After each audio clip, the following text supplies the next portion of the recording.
প্রভু যিশুর দ্বিতীয় আগমনের কথা তার অনুগামীরা যখন জানতে চান, তিনি বলেন, বাস্তবিক নোহের সময় যেরূপ হইয়াছিল, মনুষ্যপুত্রের আগমনও তদ্রূপ হইবে।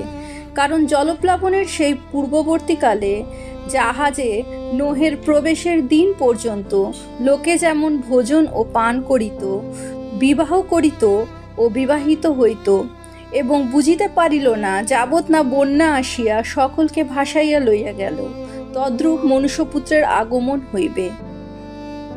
নোহের সময় পৃথিবী পাপে পূর্ণ হয়েছিল এবং ঈশ্বরের বিচার নেমে এসেছিল।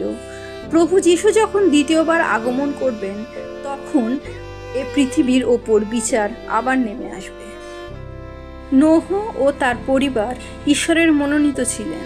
তারা ঈশ্বরের কথা শুনতেন এবং ঈশ্বরের নির্দেশে তারা একটি জাহাজ তৈরি করেন এবং সেই জলপ্লাবনের থেকে রক্ষা পান।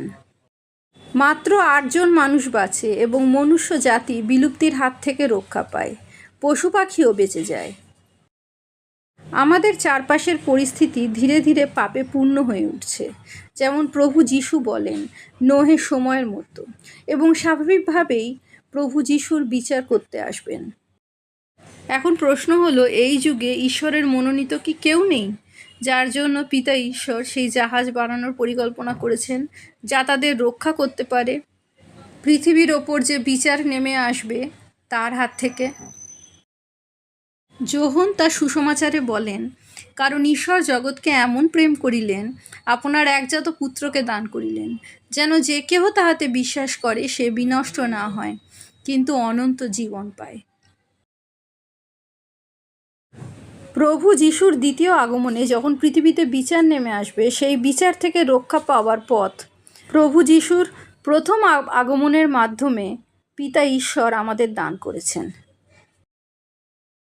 পাপপূর্ণ পৃথিবীর বিচার, অর্থাৎ মানুষ যা পাপ করেছে তার শাস্তি। প্রভু যিশুকে যারা বিশ্বাস করে পরিত্রাতা রূপে, তাদের শাস্তি প্রভু যিশু গ্রহণ করেছেন তার প্রথম আগমনে ক্রুশের ওপরে।